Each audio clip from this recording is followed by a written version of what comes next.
लक्ष्मण मंदिर महाराजा लक्ष्मण वर्मन की उपलब्धि के द्वारा ये मिला था। सबसे बड़ी खासियत है इसके चारों तरफ जीवन दर्शन है और अंदर ध्यान है। तो खजुराहो को समझने के लिए सिर्फ दो शब्द काफी हैं, काम से राम की यात्रा। ये एक आध्यात्मिक नगरी है, पर्यटन नगरी नहीं है। खजुराहो में बहुत सारे मंदिर जो हैं वो फेमस हैं। साथ में एक मंदिर है बिल्कुल जो कि यहाँ पे शिव मंदिर के बिल्कुल साथ में है, जिसको लक्ष्मण मंदिर के नाम से जाना जाता है।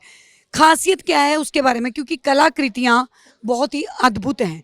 पंडित जी क्या कहेंगे ये जो लक्ष्मण मंदिर है इसके बारे में? लक्ष्मण मंदिर महाराजा लक्ष्मण वर्मन की उपलब्धि के द्वारा ये मिला था।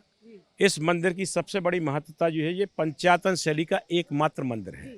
जिस तरीके से शरीर का निर्माण पंच तत्वों से हुआ है, उसी तरीके से मंदिरों के निर्माण में भी पंच तत्वों की प्राण प्रतिष्ठा होती थी। इस मंदिर के अंदर जो सबसे बड़ी खासियत है, इसके चारों तरफ जीवन दर्शन है और अंदर ध्यान है।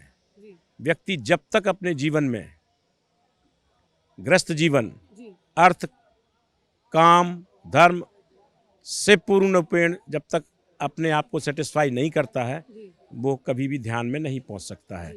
इसी मंदिर से भगवान रजनीश, जिनको आप ओशो के नाम से जानते हैं, इन्हीं मंदिरों की देन है उनकी आध्यात्मिक जर्नी। अगर खजुराहो को समझना है आपको, तो खजुराहो को समझने के लिए सिर्फ दो शब्द काफ़ी हैं, काम से राम की यात्रा। जो व्यक्ति कहते हैं कि सिर्फ यहाँ पे मूर्तियाँ दर्शाई गई हैं, ये एक आध्यात्मिक नगरी है, पर्यटन नगरी नहीं है। यहाँ पे जीवन का महाकाव्य लिखा गया है। हर स्कल्पचर के ऊपर एक किताब लिखी जा सकती है।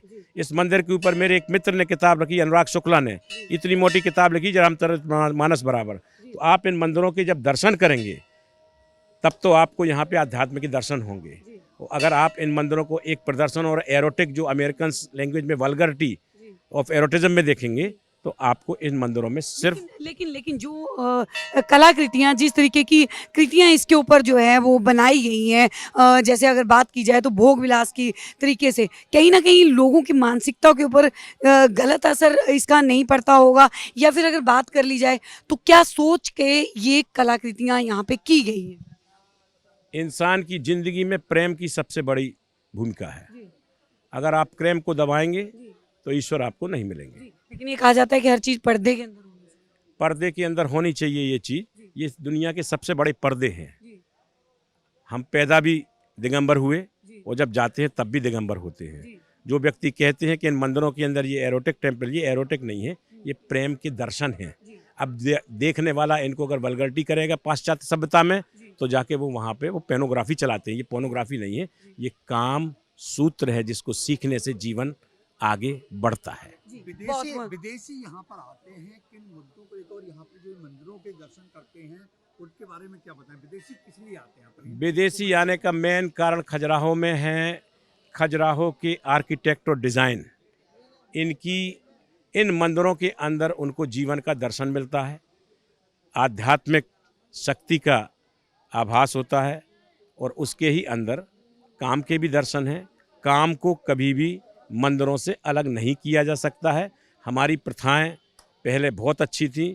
मुगल के आने के बाद ये पर्दा प्रथा जो शुरू हुई है, उस वजह से हम लोग आज इन प्रश्नों के लिए जूझ रहे हैं, जो प्रश्न हमारी बहन पूछ रही है। धन्यवाद। बहुत बहुत धन्यवाद। तो लक्ष्मण मंदिर के बारे में जो व्याख्यान जिस तरीके से पंडित जी ने बताया, बहुत सारे सवाल जो हैं वो लोगों के मन में उठते हैं खजुराहो के मंदिरों के ऊपर। इस तरीके की भोग वासना वाली जो मूर्तियां बनाई गई हैं, जो मूर्तियों की कृतियां की गई हैं, आप लोग क्या सोचते हैं खजुराहो के मंदिर की इन मूर्तियों के बारे में? नीचे कमेंट सेशन में जरूर बताएं। देखते रहिए सौगंध टीवी। आशा शर्मा कैमरामैन अनिकेत मिश्रा के साथ, खजुराहो, मध्य प्रदेश। आप देख रहे हैं सौगंध टीवी, सौगंध वतन की।